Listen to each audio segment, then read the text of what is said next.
My parents refused to help me with my wedding, but demanded the house my in-laws gave me. My name is Haley Brooks. I'm 30 years old and I design spaces for people to live in. I build homes, but for most of my life I never really had one of my own. Not one that felt safe anyway. I'm going to tell you the story of how I finally built one for myself, with walls so strong no one could ever tear them down again. The moment the doorbell rang, I knew it wasn't a casual visit. My parents never just dropped by. My mother, Diane, stood on the porch holding a casserole dish she didn't bake, a prop for the performance to come. My father, Tom, followed her in, his eyes scanning our living room not with warmth, but with the cool appraisal of an inspector. They settled onto my couch, a united front, their smiles too bright to be real. "Haley, your sister just got engaged," my mother announced, her voice theatrical. She waited for my applause, but I just felt a cold knot tighten in my stomach. My father leaned forward, adopting the calm, reasonable voice he used before laying down a verdict. "Chloe's young, she's starting out. She deserves a stable foundation." He paused, his gaze sweeping over the walls I had painted, the life I had built. "Your in-laws were so generous to give you this beautiful home." Then my mother delivered the blow, her tone light as air. "She deserves a stable start, Haley. You have this house, why not pass it down? Give it to your sister." The air left my lungs. The house Derek's parents gifted us, the home I had poured my heart into, was suddenly not mine. It was just a family asset, ready for reallocation. Dad saw my shock and pressed on. "They helped you with your wedding. Be fair, Haley. It's for family." A short, bitter laugh escaped my lips before I could stop it. The hypocrisy was breathtaking. "Fair?" I asked, my voice shaking. "You refused to pay for a single flower at my wedding. You told me it wasn't a priority." Dad's jaw tightened. Mom's practiced smile vanished, replaced by a cold, hard glare. "Then prove you're not selfish," she said, her voice like ice. "Give your sister what she deserves." In that instant, the illusion shattered. They weren't parents. They were claimants. I looked at the two strangers who saw my life as a resource for their preferred daughter, and I knew something inside me had broken for the last time. That was the night I decided enough was enough. But before I tell you how everything flipped, like and subscribe, and drop a comment to let me know where you are watching from. Being the firstborn in my family wasn't a privilege. It was a job with a crushing description: pathfinder, problem solver, and most importantly, shock absorber. I was the trial run, the child they made all the mistakes on. By the time my sister Chloe came along 3 years later, they had perfected their parenting strategy into a simple, devastating formula. Give Chloe whatever she wanted, and tell Haley to figure it out. I became an afterthought in my own life story. I was the ghost in our family photos, always standing slightly to the side, smiling a little too brightly to compensate for being out of the center of the frame. Chloe was the sun, a blazing, demanding star around which our entire family system orbited. I was a distant planet, useful for my quiet, predictable gravitational pull, but never the source of any light or warmth. The differences weren't subtle. They were the foundational truths of our household, etched into every memory I have. I remember the day the piano arrived. I was 10 and Chloe was 7. A massive truck pulled up, and 2 men in overalls carefully maneuvered a gleaming upright piano into our living room. It was a beautiful, imposing thing that instantly consumed the space, demanding attention. Chloe danced around it, her face alight with a possessive joy that my parents mirrored. My mother stroked the polished wood as if it were a sacred object. "Anything for my little prodigy," she cooed. Lessons with the best instructor in town were booked before the delivery men had even left. 2 weeks later, sign-ups for the town's youth soccer league were announced. My heart leaped. I loved soccer more than anything. I spent hours at the park, kicking a worn ball against a brick wall, imagining the roar of a crowd. I ran into the kitchen, clutching the sign-up form, my hands trembling with excitement. My father was at the table, reading the newspaper. "Dad, can I please sign up for soccer?" "The forms are due Friday." He didn't look up from his paper. "How much is it, Haley?" "It's $150 for the season," I said, my voice small. "That includes the uniform and everything." He finally lowered the paper, his expression one of mild annoyance, as if I had just presented him with a complex mathematical problem. $150, he repeated slowly, as if the number itself were an absurdity. "That's a bit steep, don't you think? For kicking a ball around." He gestured vaguely toward the living room, where the sound of Chloe clumsily plinking out, "Twinkle, twinkle, little star," filled the house. "Your sister's piano lessons are already a significant expense." Tears pricked my eyes. "But I really want to play. I'm good at it." "I'm sure you are," he said, his voice taking on that familiar, dismissive tone of finality. "But you're so resourceful, honey. I'm sure you can find a way to play with your friends at the park for free." He picked up his newspaper, and I was dismissed. The conversation was over. so I did what I was told. I became resourceful. I organized neighborhood games. I used sweaters for goalposts. I learned to swallow my disappointment and turn it into practicality. It became my defining characteristic, a label they stuck on me that was half compliment, half excuse to neglect me. "Oh, Haley will be fine," my mother would tell her friends with a proud smile. "She always lands on her feet." I learned that landing on your feet meant you never got a hand to help you up. The pattern solidified as we entered our teenage years. Chloe's 16th birthday was a spectacle. A shiny red convertible, the object of her desire for months, appeared in the driveway, tied with a bow so enormous it was comical. Our entire extended family was there to celebrate, watching as Chloe shrieked with delight and my parents beamed as if they had just won an award for parenting. On my 16th birthday, I was handed a bus pass and a lecture on financial responsibility. "It's time to start thinking about the future, Haley," my dad said. "If you want a car, you need to earn it. It builds character." So, I built character. I got a job as a waitress at a greasy diner, working 40 hours a week during my junior and senior years of high school. I learned to balance heavy trays, deal with demanding customers, and smile when I was exhausted. I saved every dollar, my bank book becoming a testament to my grit. The day I bought my car, a 10-year-old sedan that smelled faintly of cigarette smoke and regret, I was bursting with pride. I drove it home, expecting my parents to share in my accomplishment. My mother glanced out the window. "Oh, you got it. What color is that, beige?" "It's champagne," I said, my pride deflating. My father walked around it once, kicking a tire. "Well, there you go," he said, clapping me on the shoulder. "See? You figured it out." They never asked how many hours I had worked. They never acknowledged the sacrifices I had made. My achievement was simply confirmation of their narrative. Haley is the resourceful one. This dynamic became even more pronounced when it came to college. Chloe was accepted into an expensive private liberal arts college, and her tuition was paid in full, no questions asked. I was accepted into the State University's prestigious design program, a far less expensive but more rigorous option. I was handed a thick folder of student loan applications. "Think of it as an investment in your future, honey," my mother said brightly. "You'll thank us one day." I worked my way through design school, waitressing on weekends, taking on freelance drafting projects for local architects, and pulling all-nighters fueled by cheap coffee to maintain my grades. I graduated with honors, a killer portfolio, and a mountain of debt that felt like a physical weight on my shoulders.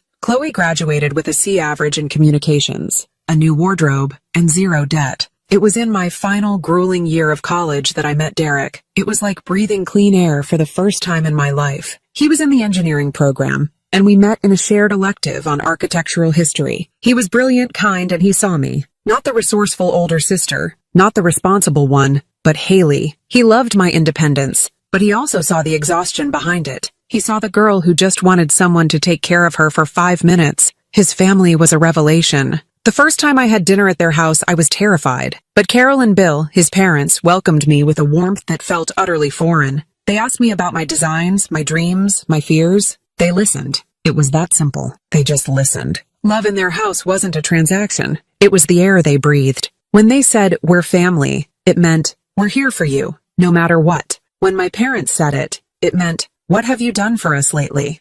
Getting engaged to Derek was the happiest moment of my life, but it was immediately shadowed by my family's reaction. We sat them down for dinner to share the news. After the polite, manufactured congratulations, my mother sighed dramatically. "It's just that the timing is terrible," she said. "Chloe's final year of tuition is due, and it's just so much. We simply can't afford to help you with the wedding, Haley. You understand." I did understand. I understood that I was, as always, the lower priority. The wedding planning was a masterclass in loneliness. I invited my mother and Chloe to go dress shopping, clinging to a foolish hope that this time would be different. It wasn't. My mom followed me into the boutique, her lips pursed. "Haley, you need to be realistic," she said, gesturing at a rack of simple, unadorned dresses. "Think practical." When I emerged from the dressing room in a gown I adored, with delicate lace sleeves and a flowing skirt, Chloe didn't even look up from her phone. "It makes your hips look wide," she muttered. My mother just glanced at the price tag and winced. They announced they had a lunch reservation and left me standing alone in a sea of white tulle,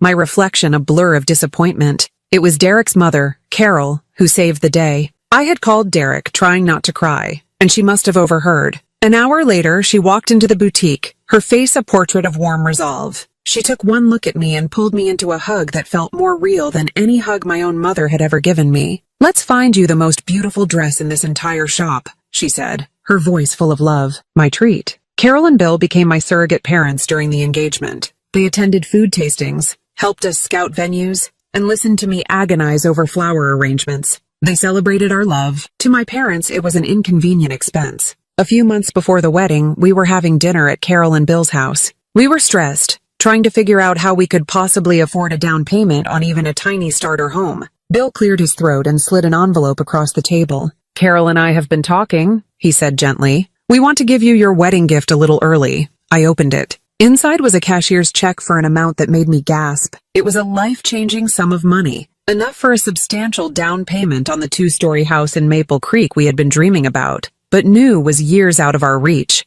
Tears streamed down my face. "We can't accept this," I whispered. "Nonsense," Carol said, her eyes twinkling. "A home is the best foundation for a life together. You deserve it." We bought the house. My parents didn't come to the signing. They didn't offer to help us move. The first time my mother saw it was a week after we had settled in. She walked through the rooms with the critical eye of a building inspector. She ran a finger along the quartz countertops, checking for dust. I waited for a congratulations, or "It's beautiful, Haley." Instead, she turned to me in the sun-drenched living room, a strange, calculating look in her eyes. "Don't get too comfortable." "Haley?" she said, her voice a low murmur. "Houses this nice have a way of changing hands." At the time, I dismissed it as just another bitter, jealous comment. I didn't understand the chilling accuracy of her words. It wasn't a warning. It was a promise. After my mother's cryptic and chilling pronouncement, a deep silence fell between my family and me. The months that followed were peaceful, a quiet expanse of time where Derek and I settled into the rhythm of our new life. We painted the dining room a warm, welcoming sage green.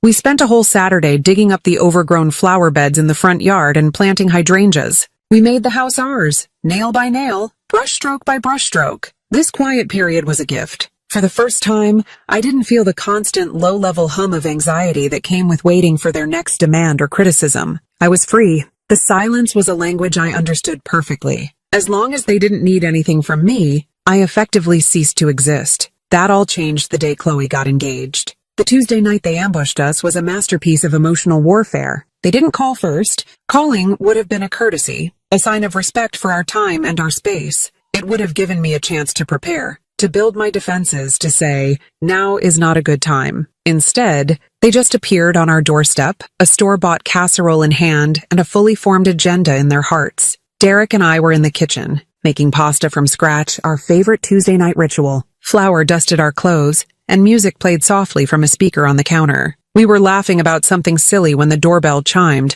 a sharp, intrusive sound that shattered the cozy atmosphere. Through the frosted glass, I saw the familiar silhouettes of my parents, and a cold dread washed over me. This was not a social call. This was an invasion. I plastered on a weak smile and opened the door. My mother, Diane, swept past me, holding the casserole dish out like a peace offering. "We were in the neighborhood," she chirped. A blatant lie. They lived 45 minutes away. "Thought we'd bring you dinner." The casserole was a prop, a Trojan horse designed to make their intrusion seem like an act of generosity. My father, Tom, followed her in, clapping Derek on the shoulder a little too hard. His eyes immediately began scanning the room, taking inventory of our life. I could see him cataloging the new rug, the art on the walls, the custom bookshelves I had spent weeks building. It was an assessment, not an appreciation. Chloe trailed behind them like a princess in a royal procession, her fiancé Marcus in tow. Marcus was a blank slate of a man with an expensive watch and a weak handshake. Chloe, however, was practically vibrating with self-importance, her left hand strategically positioned at all times to flash the enormous diamond on her finger. We moved awkwardly into the living room. I offered them drinks,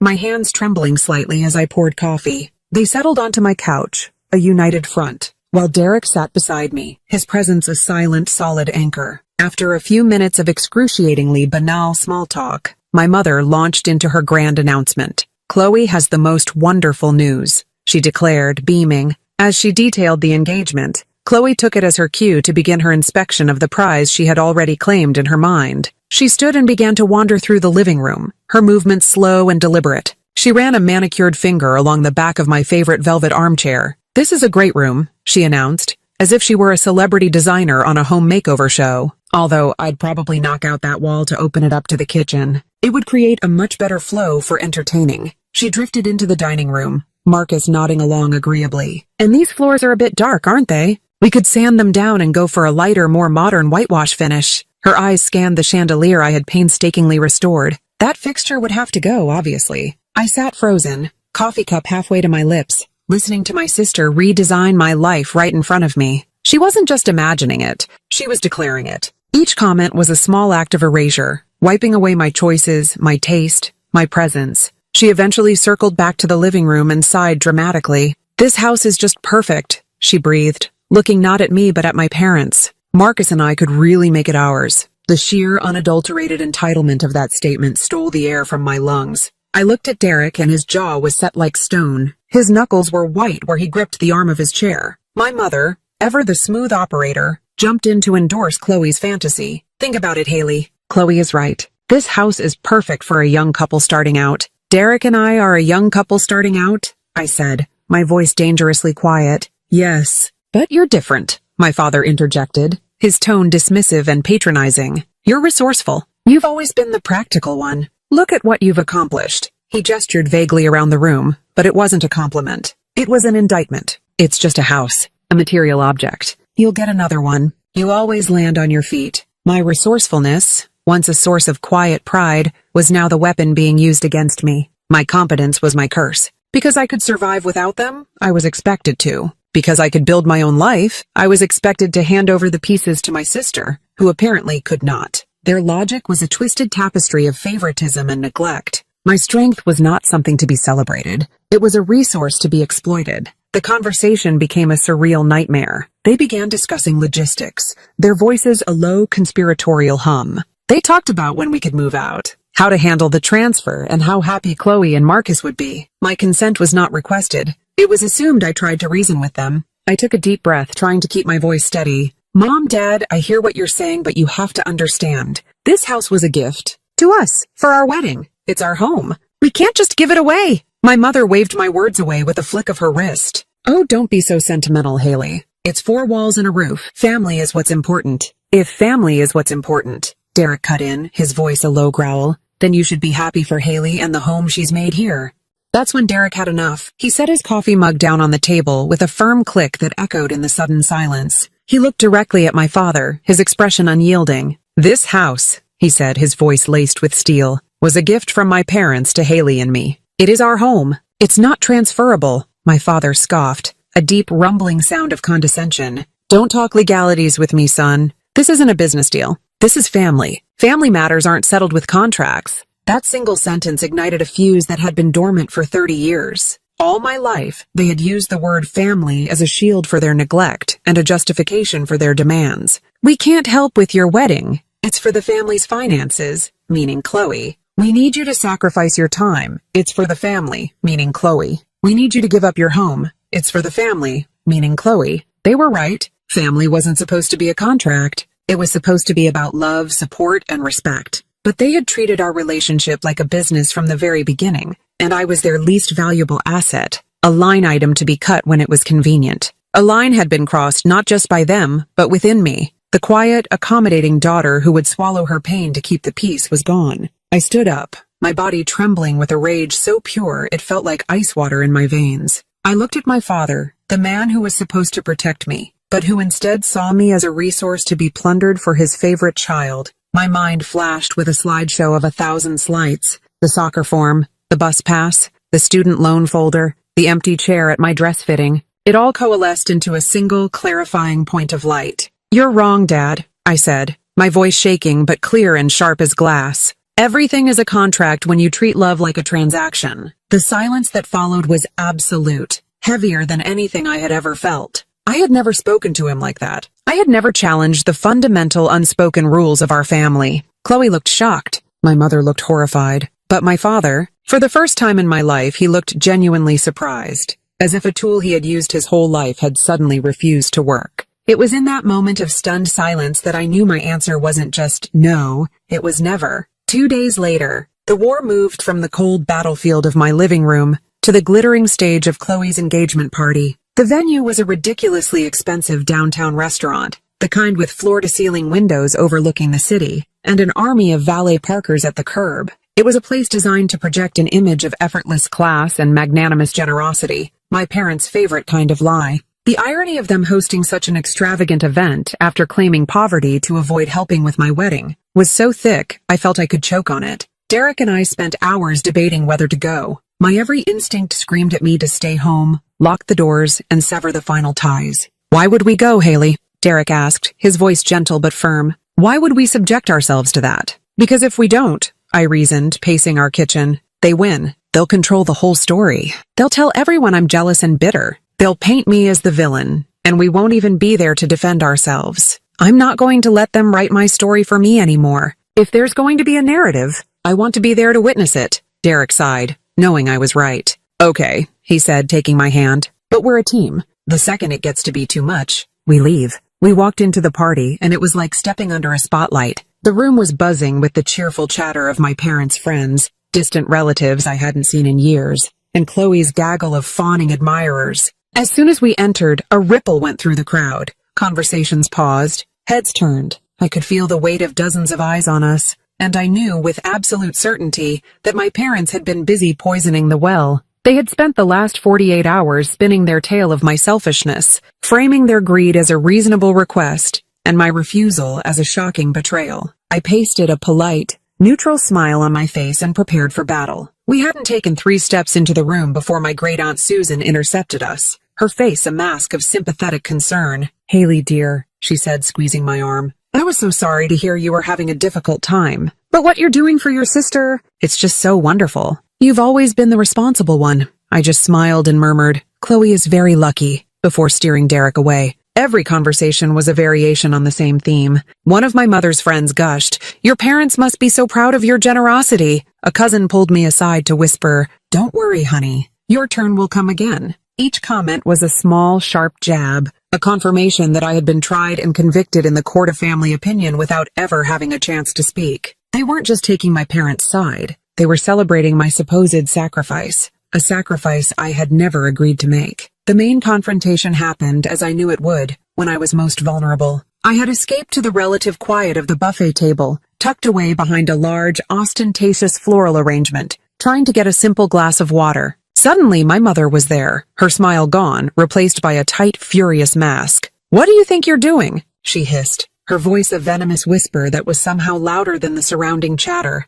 "You're making a scene." "I haven't said a single word to anyone," I replied, my voice miraculously even. "Your silence is the scene," she snapped, her eyes flashing. "Everyone here knows you're giving Chloe the house. I've told them all what a wonderful, selfless daughter I have, and you're standing here with that look on your face. Don't you dare embarrass me by backing out now." The audacity was breathtaking. She had preemptively announced my surrender to the world, attempting to trap me with public opinion, to use shame as a crowbar to pry my home from my hands. It was the most manipulative, diabolical thing she had ever done. Before I could form a response, my father materialized at her side, a solid wall of paternal disappointment. He leaned in close, his voice a low rumble of warning. "Haley, listen to your mother. This is not the time or the place. Do not ruin your sister's night. After everything we've done for you." That was the spark that lit the fuse. The phrase, "after everything we've done for you," echoed in the hollow chambers of my heart, where their love was supposed to be. "Everything you've done for me?" I snapped,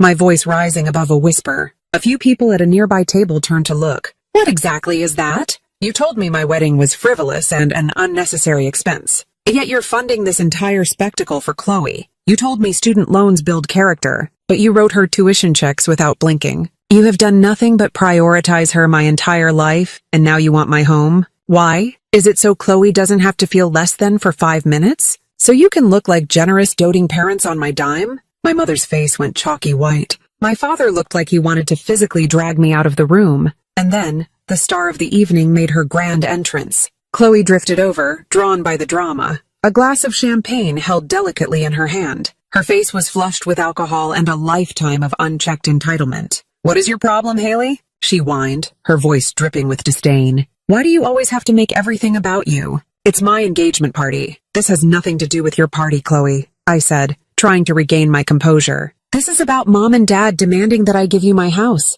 Chloe rolled her eyes with theatrical boredom. "Oh my God, get over it. It's just a house." She took a delicate sip of champagne, then looked me up and down with a dismissive sneer that cut me to the bone. "Besides, you don't even deserve a place that nice. Honestly, your taste is so safe, pedestrian," she smirked. Marcus says it's completely wasted on you. It needs someone with real vision, someone with style to unlock its potential. Wasted on me. The words landed not just as an insult to my home, but as a direct assault on my identity, my career, my very worth. She wasn't just saying she deserved the house more. She was saying she deserved life more, that her desires were more valid, her vision more important. In that moment, something inside me shifted. The furious, churning sea of anger, hurt, and decades of quiet resentment suddenly went still. A profound, almost supernatural calm washed over me. It was the calm of finality, the calm you feel when you realize you have absolutely nothing left to lose, because you were never playing for the same prize. I wasn't seeking their love or approval anymore. You can't lose something you never had. A small, genuine smile spread across my lips. It wasn't a happy smile. It was the smile of someone who had just found the emergency exit in a burning building. I met my sister's smug gaze. "You're right, Chloe," I said, my voice soft and clear, cutting through the tension like a razor. "You're absolutely right." She looked momentarily confused, a flicker of victory in her eyes. My parents exchanged a hopeful glance, thinking I was finally capitulating. I held her gaze, my smile widening just a little. "The house is wasted in this family," I continued, "so I'll make sure none of you ever get the chance to touch it."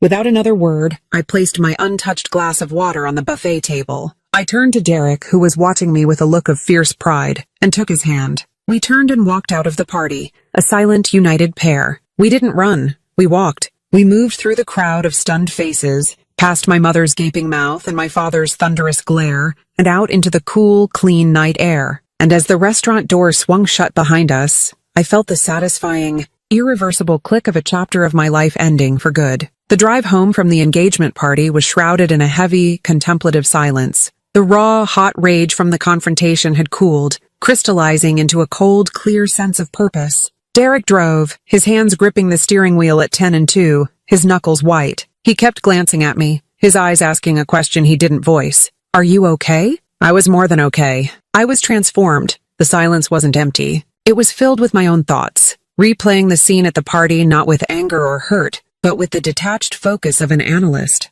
I saw it all clearly now. This was never just a fight over a house. It was the final ugly battle in a war I had been losing my entire life, simply by playing by their rules. Tonight, I had stopped playing. When we pulled into our driveway, the warm glow of the porch light illuminated the hydrangeas we had planted together. Our home. It looked like a fortress, a sanctuary. They had tried to breach its walls, and I was going to make sure they never got the chance again. As I unlocked the front door, the familiar scent of our life, of wood, old books, and the lemon cleaner I liked, wrapped around me. I turned to Derek in the foyer. "I know what we have to do," I said, my voice devoid of any doubt. He met my gaze, his expression grim but resolute. "I know. I'll call Mark." Mark, Derek's oldest friend from law school, was our only choice. He was sharp, trustworthy, and specialized in the messy art of family law. He answered on the third ring, his voice groggy with sleep. We didn't apologize for the late hour. We just began. We sat at the kitchen table, the clock on the wall ticking past midnight, the remnants of our abandoned pasta-making session still on the counter. With the phone on speaker,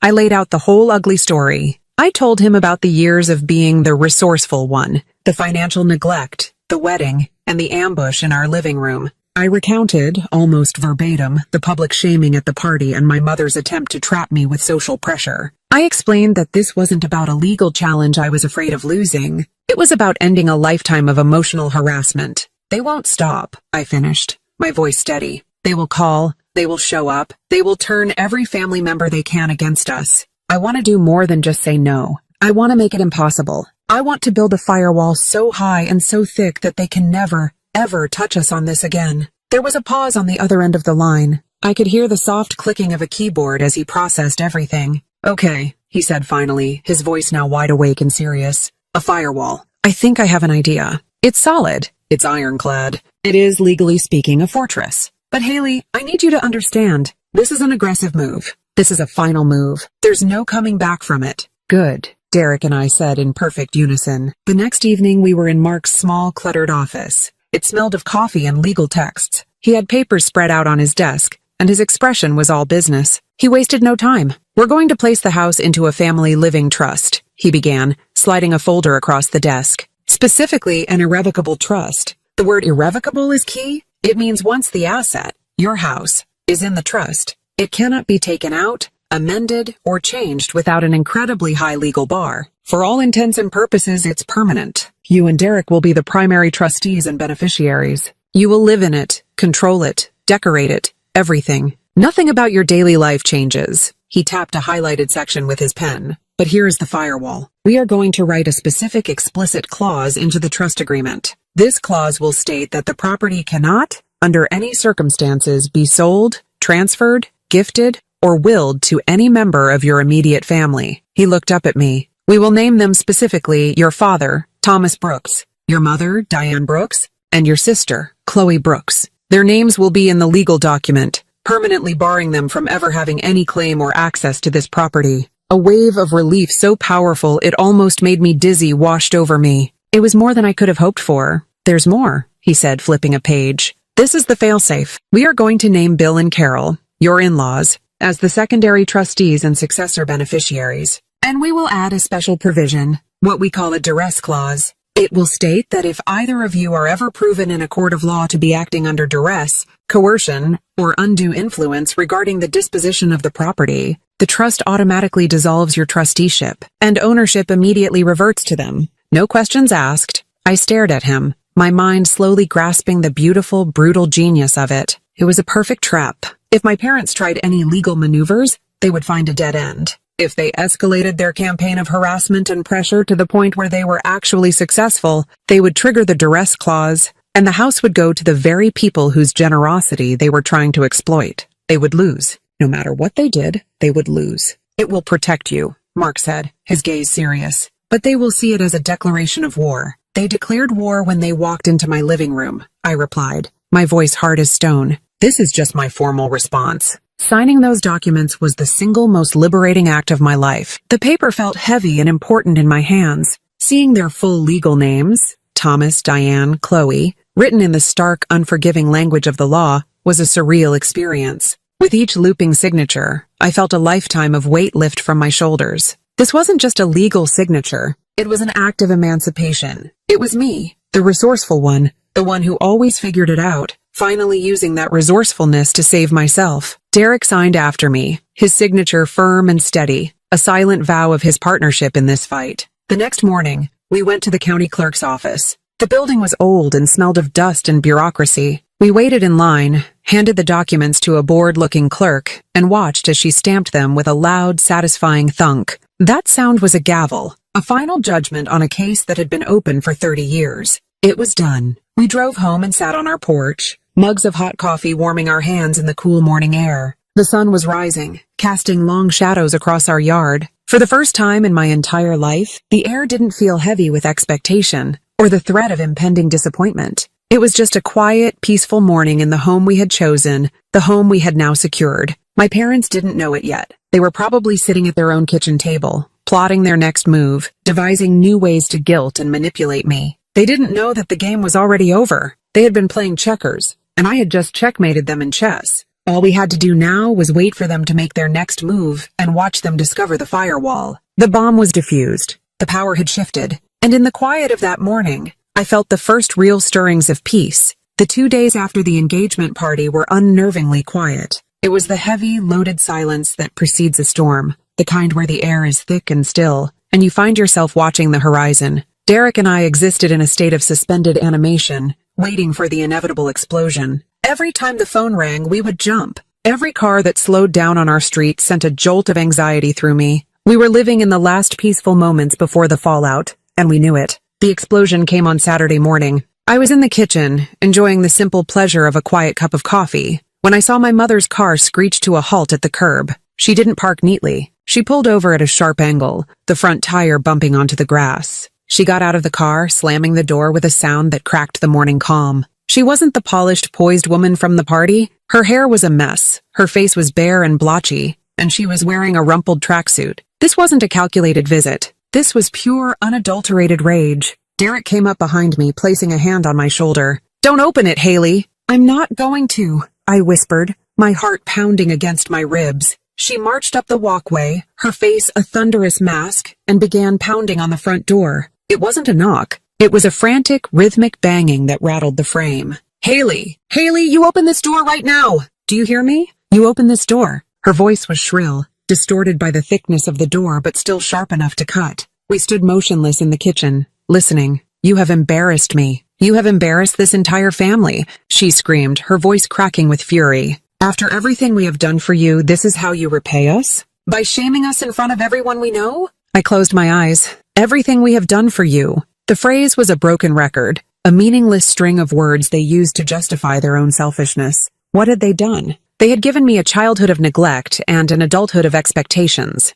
They had given me the character-building opportunity to fend for myself at every turn. "Family helps family," she shrieked, her fist thudding against the wood. "That's what you do. You don't hoard your blessings. You don't throw your good fortune in your sister's face." What will I tell people, Haley? What am I supposed to say when they ask why my own daughter is trying to destroy her sister's happiness? The narrative was so twisted, so utterly detached from reality, that I almost laughed. She wasn't angry that I was hurt. She wasn't upset that she had pushed her daughter away. She was furious that her public image had been tarnished. She was enraged that I had ruined her performance as the benevolent matriarch of a perfect family. This wasn't about love or betrayal. This was about stage management. Derek led me away from the kitchen and into the living room, as far from the door as we could get. "Just ignore her," he said, his voice a low, calming murmur. "She'll get tired and leave." But she didn't get tired. Her rage seemed to be a self-renewing resource. The banging continued, punctuated by screams and sobs. It was a terrifying performance.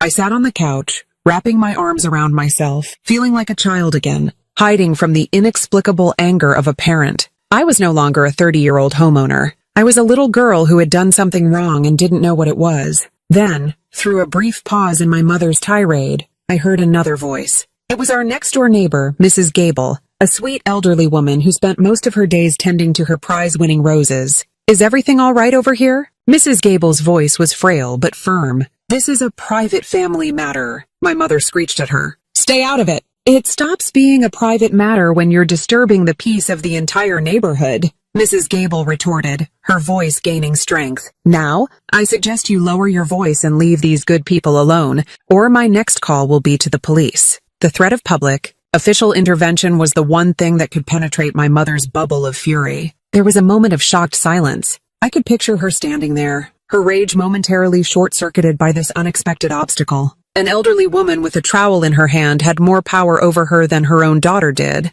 because the elderly woman held the threat of real-world consequences and public shame. A moment later, I heard a car door slam again and the sound of an engine roaring to life. I peeked through the blinds just in time to see her car peel away from the curb, leaving a black mark on the pavement. The silence that descended on the house was profound. It was a silence filled with the echoes of her screams. My hands were shaking. I took a deep, shuddering breath, and Derek wrapped his arms around me. "It's over," he said, holding me tight. "She's gone. For now," I whispered. We spent the rest of the day in a state of siege. I felt unsafe in my own home, jumpy and on edge. The firewall we had built was legal, but it couldn't stop the emotional artillery. The next wave of the attack came that evening, and it was my father's turn. He didn't scream. That wasn't his style. His weapon of choice was calm, condescending reason. He called my cell phone. I stared at his name on the screen, my stomach twisting. Derek nodded and I answered, putting the phone on speaker. "Haley?" he began, his voice heavy with disappointment.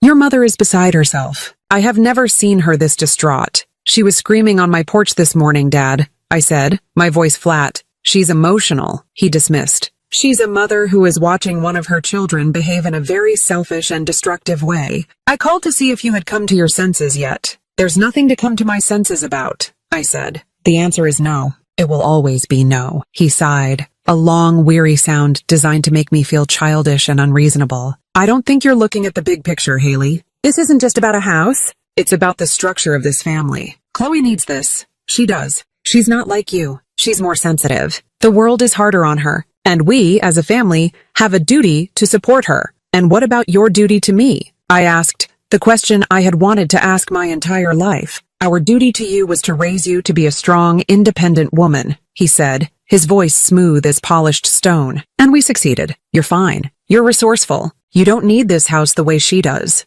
Your need is less than hers. Can't you understand that? A family is about allocating resources to where they are needed most." It was the coldest, most honest thing he had ever said to me. He didn't see me as a daughter. He saw me as a successfully matured asset that could now be liquidated to support a less successful one. There was no love in his words, only a chillingly practical, emotional form of accounting in which I was already in the black, so my profits could be seized and redistributed. I understand perfectly, I said, my voice trembling with a cold, quiet rage. Goodbye, Dad. I hung up before he could respond. The final salvo came a week later. I had managed to avoid their calls, letting everything go to voicemail. I was just starting to feel a semblance of peace again when my phone buzzed with a text message. It was from my mother. My thumb hovered over the notification, a sense of dread washing over me. I finally opened it. The message was short and brutal. Since you have made it clear that you no longer consider yourself part of this family, you are no longer welcome at family events. Don't expect to be part of Chloe's wedding.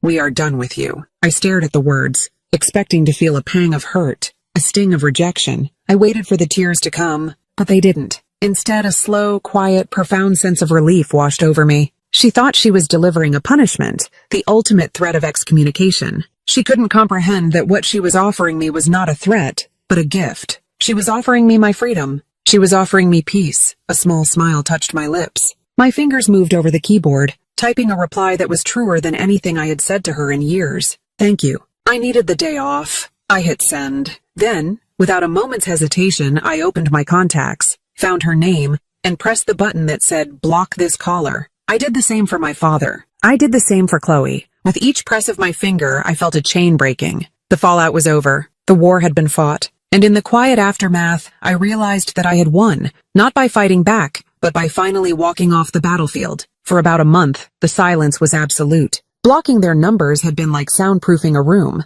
The toxic noise of their demands and recriminations was finally gone, and in its place was a quiet that allowed me to heal. Derek and I began to breathe again. We worked in the garden. We took our dog for long walks. We started to feel like our home was truly ours again, a sanctuary rather than a fortress under siege. I thought the worst was over. I was naive. I had forgotten that in the modern age, wars aren't just fought on front porches and over phone lines. They're fought in the court of public opinion, and the battleground is social media. I found out from a text from a college friend. It was a simple message. Hey, are you okay? Seeing some crazy stuff on Facebook about your family. Attached was a screenshot. My blood ran cold. I immediately logged onto Facebook, my hands shaking so badly I could barely type my password. And there it was. My cousin Jessica, a notorious drama monger who had always been firmly in my mother's camp, had made a public post. It was a long, rambling, sanctimonious paragraph about the tragedy of family discord and how some people let material possessions destroy the sacred bonds of blood.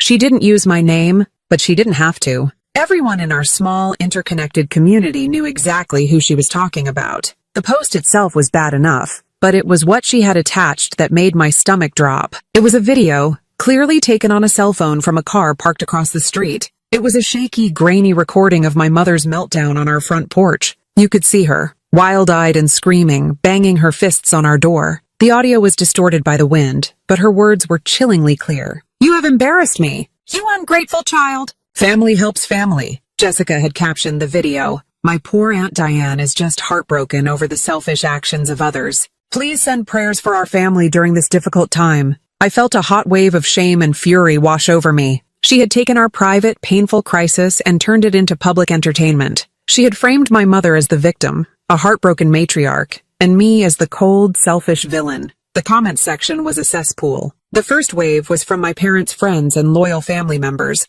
all chiming in with their support for poor Diane. There are always two sides to every story, but this is just awful. Thinking of you, I can't imagine what she's going through. Some kids just don't appreciate what they have. Haley was always such a difficult, stubborn child. This doesn't surprise me. Each comment was a fresh stab. They were dissecting my character, my entire life, based on a 30-second clip and a lifetime of my mother's carefully curated lies. I felt exposed, humiliated, and utterly powerless. I threw my phone onto the couch as if it were on fire.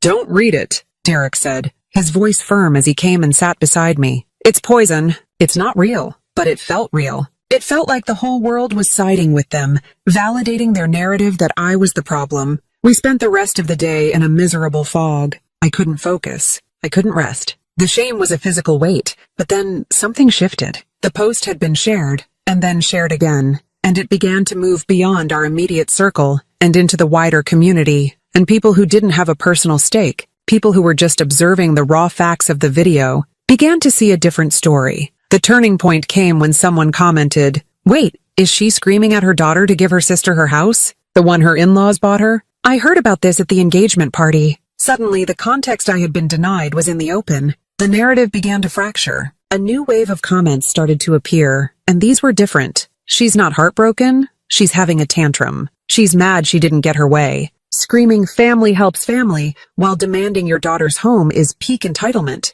The daughter is the victim here, not the mother. Then, the final nail in my mother's coffin. Mrs. Gable's son, a tech-savvy man in his 40s who managed his mother's home security, posted a new video in the comments. It was crystal clear footage from the Ring doorbell. It captured the entire unedited 10-minute ordeal. It captured my mother's car screeching to a halt. It captured every word she screamed, and most damningly, it captured Mrs. Gable calmly telling her to leave, or she would call the police. The Ring video went viral in our town. The court of public opinion, which had so swiftly convicted me, was now holding a new trial, and my mother was the one on the stand. The comments became a flood of support for me. Wow. The full video tells a very different story. Good for the neighbor for stepping in. This is emotional abuse, plain and simple. That Haley girl is better off without them. Protect your peace, Haley. You don't owe them anything. The story had been ripped from their control. Their perfect facade, so carefully constructed over decades, was cracking under the weight of a single, undeniable piece of evidence. The real consequences, however, landed on Chloe. For the past year, she had been trying to build a career as a wedding and lifestyle influencer. Her blog, Chloe's Blissful Beginnings, was a nauseatingly pastel-colored tribute to her own supposed good taste. She had recently landed her first major sponsorship deal with a popular local bakery that was supposed to provide an elaborate cake for her wedding in exchange for exposure. A link to the Facebook thread, now with thousands of comments, was sent to the bakery's owner. Someone had even found Chloe's own smug comments from the engagement party, where she had talked about renovating my house. A video of her screaming at a barista once had also mysteriously surfaced. The image of the blissful bride-to-be was replaced by the image of a spoiled, entitled brat who screamed at her sister and service workers. The next day, the bakery posted a statement on their own Facebook page. Sweet Beginnings Bakery is a family-owned business built on the values of love, respect, and community. After recent events have come to our attention, we have made the decision to terminate our sponsorship agreement with Chloe Brooks. We do not condone bullying or entitlement in any form and wish to disassociate our brand from such behavior. Chloe's dream of a free 5-tiered wedding cake evaporated. Her blog was flooded with negative comments. Her fairy tale was collapsing. My parents tried to do damage control. They deleted their Facebook accounts. They sent out a mass email to family members talking about a private matter being cruelly exploited, and our daughter Haley's ongoing emotional issues. But it was too late. The story was out there. They had built their reputation on being seen as generous, upstanding members of the community. Now, they were known as the family that tried to emotionally blackmail their daughter into giving up her home. Derek and I watched the entire saga unfold from the safety of our living room. I didn't comment. I didn't engage. I just watched. And I didn't feel the triumphant glee I thought I might. I just felt a profound aching sadness. I was watching the public self-destruction of the people I was supposed to love. It was a hollow victory. The internet's verdict had set me free, but it had come at the cost of incinerating what little was left of my family. I had my house. I had my peace. But I had also become an orphan of a different kind. 3 months passed. 3 months of the most profound and uninterrupted peace I had ever known. The digital storm had passed, leaving a quiet, altered landscape in its wake. My parents and sister had retreated into a cone of silence, their public humiliation apparently forcing them into hiding. There were no more angry texts, no more screaming on the porch, no more proxy attacks from flying monkey relatives. There was just stillness. In that stillness, a new life began to take root. I was pregnant. Derek and I had been trying for a while, and in the quiet aftermath of the family war, it finally happened. It felt like a sign, a promise from the universe that after all the destruction, there could be creation. The house was no longer just a property to be defended. It was becoming a nest. The second bedroom, which had been a storage space for my design samples and Derek's old college textbooks, was now a room filled with hope. That day, we were painting it. We had chosen a soft, buttery yellow, the color of morning sunlight. Derek was on a stepladder, carefully cutting in the ceiling, and I was on the floor with a roller, humming along to the music playing from a small speaker in the corner. The room smelled of fresh paint and possibility. My hand rested on my small, growing belly, and for the first time in my life, I felt a sense of complete and utter rightness. I was exactly where I was supposed to be, building a safe, warm world for my child. And then the doorbell rang. The sound sliced through the peaceful atmosphere, and my entire body went rigid, every muscle tensed. It was a Pavlovian response, a trauma trigger. The doorbell was no longer just a sound. It was the harbinger of invasion. Derek immediately climbed down from the ladder, his face etched with protective concern. "I'll get it," he said, his voice a low growl. "You stay here." He wiped his hands on a rag and headed for the door, his shoulders squared. I followed him silently, my heart pounding a frantic rhythm against my ribs. I peeked around the corner of the hallway as he looked through the peephole. His body, which had been so tense, relaxed slightly. He turned and looked at me, his expression one of confusion. "It's your mother," he mouthed. "Alone." My first instinct was to say, "Don't open it." But my curiosity, mixed with a flicker of something I couldn't name, won out. What could she possibly want now? The war was over. I had won. I nodded. "It's okay." Derek opened the door. My mother stood on the porch, and she looked diminished. The proud, defiant woman who had screamed at this very door 3 months ago was gone. In her place was a stranger. She was wearing a simple blouse and slacks. No pearls, no perfectly coiffed hair. Her face was pale and bare, without a trace of makeup, and the lines of exhaustion around her eyes and mouth seemed deeper than I had ever noticed. She looked her age. She looked tired. She wasn't holding a casserole. She wasn't holding anything. She flinched slightly when she saw me standing behind Derek. Her eyes darted around, from my face to Derek's, as if she was expecting us to yell at her. "Diane," Derek said, his voice polite but cold. "He didn't invite her in. I just came to see you," she said, her voice small and trembling. It was a voice I had never heard from her before. It was a voice stripped of all its usual authority and theatricality. "Not the house. You." I stepped forward, moving past Derek to stand in the doorway. I was the gatekeeper now. The power dynamic had irrevocably shifted. I looked at her, at this woman who had caused me so much pain, and I felt nothing. Not anger, not hatred. Just a vast empty space where a daughter's love was supposed to be. "You can sit on the bench," I said, nodding toward the small wooden bench on the porch. It wasn't an invitation into my home, but it wasn't a complete dismissal either. It was a boundary. She seemed grateful for the small concession. She walked over to the bench and sat down heavily, her hands twisting in her lap. I remained in the doorway, Derek a silent, watchful presence just behind me. She sighed, a long, ragged sound that seemed to come from the very bottom of her soul. "We were wrong, Haley," she said, looking at her hands. "About the wedding. About the house. About everything." I didn't say anything. I had heard apologies from her before. They were always followed by a but. She looked up, and her eyes were filled with a strange, desperate sadness. "We were so focused on Chloe. Her life has always been chaotic. We thought if we could just give her a perfect start, a perfect wedding, a perfect house, we thought it would fix her. It would fix everything." It wasn't a real apology. It was an explanation. It was an excuse. It was, as it had always been, all about Chloe. The justification for my pain was my sister's weakness. The question rose up in me, unbidden, the single most important question of my entire life. "And what about my life?" I asked, my voice quiet but clear in the still afternoon air. "Did you ever think about fixing mine?" The question hung between us, stark and unanswerable. Her face crumpled. For a moment I thought she might cry, but she didn't. She couldn't. She had no answer. The silence was the answer. They hadn't thought about my life at all. I was the one who was already fixed. The one who was resourceful. The one who didn't need their help. My strength had rendered me invisible to them. She fumbled in her purse, her hands shaking. She pulled out a small worn photograph with curled edges. She stood up, walked slowly toward me and held it out. I hesitated for a moment before taking it. It was a picture of me when I was about 8 years old. I was in the backyard of our old house, covered from head to toe in mud. My hair was matted, my face was streaked with dirt, but I was beaming with a look of pure, unadulterated pride. In my hands, I was holding a lopsided, ridiculously ambitious model of a house I had built out of cardboard, twigs, and mud. I remembered that day. I had worked on it for a week, and I had been so proud. I had tried to show it to her, but she had been busy on the phone, planning Chloe's birthday party. She had just glanced at me and said, "Don't track that mud in the house." "Haley, you were always building things," my mother whispered, her voice thick with a regret so profound it seemed to surprise even her. "You were always building these incredible, beautiful things. I didn't see it." For the first time, her eyes looked human. Not the eyes of a manipulator or a performer, but the eyes of a woman who was finally, 30 years too late, seeing her own daughter. She didn't try to hug me. She didn't ask for forgiveness. She just looked at me for a long moment, then turned and walked back to her car. She drove away slowly, carefully, as if she were made of glass. I stood in the doorway, clutching the old photograph. Derek came and wrapped his arms around me from behind, resting his chin on my shoulder. He looked down at the muddy, smiling girl in the picture. "That's my Haley," he murmured into my hair. Tears finally began to stream down my face.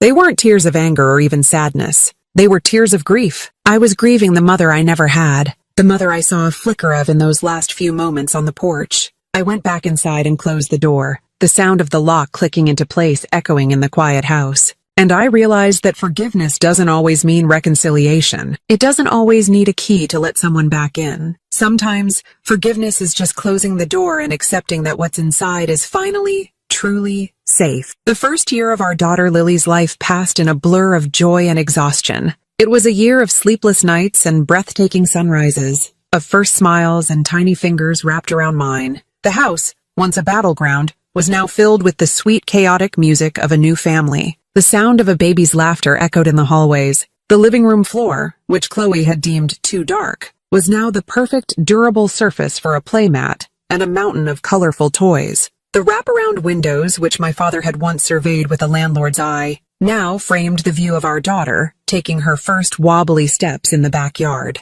The house had become what it was always meant to be, not a prize to be won or a symbol of status, but simply a home. A container for our love, our peace, our life. My relationship with my in-laws, Carol and Bill, deepened into something I had never thought possible. They were doting grandparents, present for every milestone, showering Lily with a gentle, unconditional love that was a balm to my own wounded soul. They were my family. They showed up. They celebrated our joy without asking for anything in return. News from my biological family came in whispers and fragments through the reluctant gossip of distant relatives. I learned that Chloe and Marcus's perfect spring wedding had been a tense, subdued affair, overshadowed by the scandal that now clung to their name. The public fallout had cost them more than just a free cake. It had revealed the shallow, transactional nature of many of their friendships. Then, about a year after Lily was born, I heard the news I had subconsciously been expecting. Chloe's marriage had collapsed. It imploded before their first anniversary in a messy spectacle of debt and infidelity. Marcus, it turned out,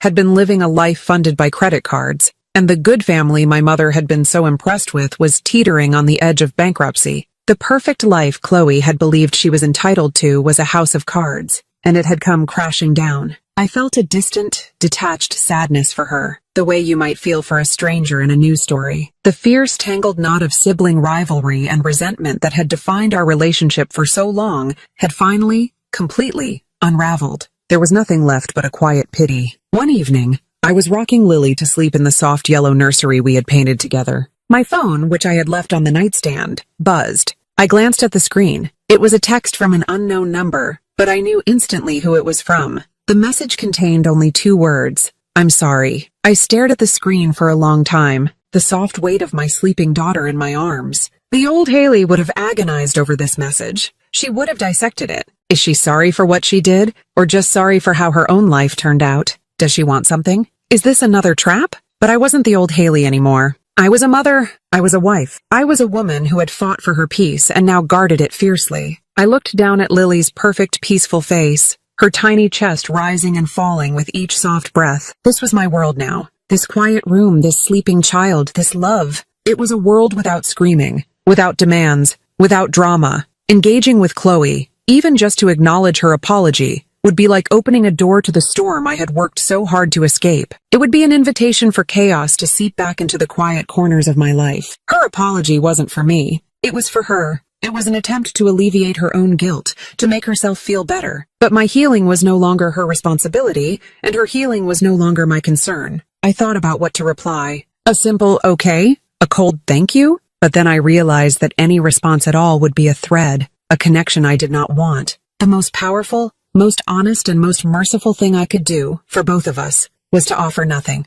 Sometimes silence is mercy. It's the mercy of not reopening a wound. It's the mercy of letting an ending be an ending. With my free hand, I held down my finger on the message, and without another thought, I deleted the entire conversation. Then, just as I had done with my parents, I blocked the number. It wasn't an act of anger or revenge. It was an act of quiet preservation, like pruning a dead branch to allow the rest of the tree to thrive. I kissed Lily's forehead and carried her to her crib. I stood there for a long time, just watching her sleep in the home that was truly and completely hers. a sanctuary she would never have to defend. Life in Maple Creek settled into a beautiful, predictable rhythm. Our days were measured not by drama, but by seasons. The blooming of the hydrangeas in the spring, the long, lazy summer afternoons watching Lily chase butterflies in the yard, the crisp autumn evenings on the porch with Derek, the quiet, snowy winters curled up by the fireplace. The house that had once been the epicenter of a war had become our fortress of peace. Every Sunday morning, I have a small ritual. While Derek and Lily are making pancakes, I go outside with my watering can. I tend to the hydrangeas along the porch, the ones I planted in those first few months of our new life. Their blossoms are big and vibrant now, a mix of deep blues and purples. As I water their roots, I run my hand along the warm siding of my house, and I whisper the same quiet words to the muddy, 8-year-old girl in the photograph, who still lives somewhere inside me. We kept it safe. We had kept it all safe. The house, the marriage, the family, the peace. I had learned the hardest and most important lesson of my life. I had learned that you can't choose the family you are born into, but you can choose the family you build. And I had built a beautiful one. If your family ever makes you feel guilty for protecting what's yours, whether it's your home, your heart, or your peace of mind, remember this. You are not selfish for drawing a line in the sand. You are not cruel for building a wall to protect your well-being. You're not selfish for choosing peace. You're smart for breaking the pattern. My name is Haley Brooks, and I learned that family isn't defined by blood or by obligation. It's defined by who shows up when there's nothing to gain, who celebrates your strength instead of exploiting it, and who helps you build your home instead of trying to take it. If you've ever had to stand up to family greed, hit subscribe and tell me your story in the comments. Because sometimes the sweetest revenge isn't payback, it's peace.